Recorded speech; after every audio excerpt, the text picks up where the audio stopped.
ভর্তা ভাত খেতে বরাবরই আমার ভীষণ ভালো লাগে। আসসালামু আলাইকুম প্রিয় দর্শক, আশা করি সবাই খুবই ভালো আছেন। কাছে বা দূরে, দেশ বা দেশের বাইরে থেকে যারা আমার ভিডিওটা দেখছেন সবাইকে আমার নতুন ভিডিওতে আমন্ত্রণ জানাচ্ছি। বাই দ্য ওয়ে, আজকের রেসিপি চাপা শুটকি ভর্তা।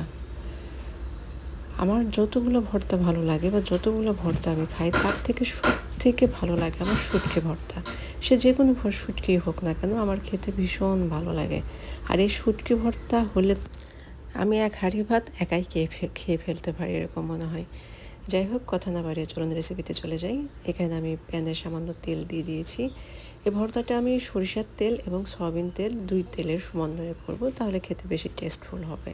তো তেলটা গরম হয়ে আসার পর এখানে আমি 10-15টার মতো শুকনো মরিচ দিয়েছি। শুকনো মরিচটা ভালো করে ভেজে নেব। শুটকি ভর্তাটা কিন্তু শুকনো মরিচের সব থেকে বেশি ভালো লাগে। আমি যে কোনো ভর্তায় কিন্তু শুকনো মরিচটাই দেখেন আমি বেশি ইউজ করি, কারণ বেশ শুকনো মরিচটাই ভর্তা আমার কেন বেশি ভালো লাগে।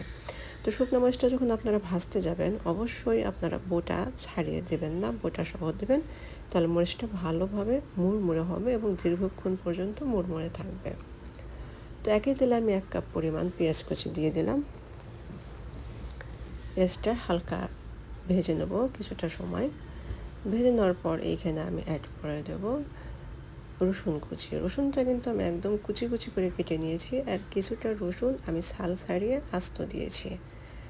তো শুটকির ভিতরে রসুনটা যত দেওয়া যায় ভর্তাটা খেতে কিন্তু তত ভালো লাগে। এইখানে আমি 6-7টা রসুন এরকমভাবে কুচি কুচি করে কেটে তারপরে দিয়েছি। তো শুটকির পরিমাণ অবশ্যই আপনারা, রসুনের পরিমাণ অবশ্যই আপনারা বাড়িয়ে দেবেন। আর শুটকির ভর্তার ব্যাপারে আপনাদের যেটা মাথায় রাখতে হবে সেটা হলো পেঁয়াজ আর রসুন সাথে তেল সবগুলো জিনিসই কিন্তু একটু বাড়িয়ে দিতে হয়। তো সবগুলো উপকরণ আমার ভেজে নেওয়ার পরে আমি এখানে কালারের জন্য সামান্য একটু 1 চিমটে পরিমাণ হলুদ গুঁড়ি ব্যবহার করেছি। হলুদ গুঁড়ি আপনারা চাইলে বাদও দিতে পারেন, তবে কালারটা আসলে কিন্তু দেখতে বেশ ভালো লাগবে। তো সব কিছু এভাবে আমি ভেজে নিয়েছিলাম। ভেজে নেওয়ার পর এইখানে আমি চাপা শুটকিটা দিয়ে দেব। শুটকিটাকে অবশ্যই গরম পানি দিয়ে ভালো করে ধুয়ে নেবেন।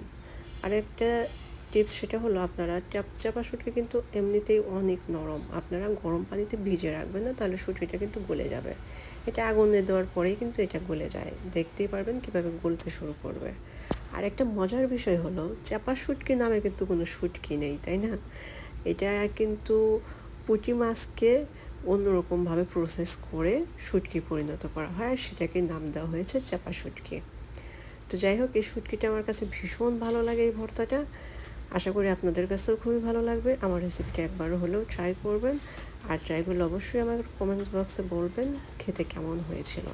তো দেখতেই পারছেন এইখানে কাঁচামরিচ পেঁয়াজ রসুনের সাথে কিন্তু আপনার শুটকিটা একদম গলে মেখে গেল, মানে মিশে গেল আর কি। শুটকিটা কিন্তু আস্ত থাকবে না, চাপা শুটকি একদম নরম থাকে, তার জন্য শুটকিটা একদম গলে আর কি সবগুলো উপকরণের সাথে মিশে গেল। তো এই উপকরণটা আমি আর কি একদম লাল লাল করে ভেজে নেব। লাল লাল করে ভেজে নেওয়ার পর এটা আপনার শিলপাটাতেও বেটে ভর্তা করতে পারেন, ব্লেন্ডারও করতে পারেন। যে কোনো ভর্তা শিলপাটায় করলে কিন্তু স্বাদটা একটু বেশি আসে। তো আমি এখানে ব্লেন্ডারের জারে আর কি শুকনো মরিচ দিয়েছি, স্বাদ মতো লবণ দিয়েছি, তারপর যে শুটকির মিশ্রণটা আমি তৈরি করে রেখেছিলাম সেটা দিয়েছি। দেওয়ার পর এখানে আমি ব্লেন্ড করে নিয়েছিলাম। আমি কিন্তু ব্লেন্ড করে নিয়েছি, এখানে দেখতেই পাচ্ছেন ভর্তাটা কতটা লোভনীয় লাগছে, খেতে কিন্তু ভীষণ ভালো ছিল।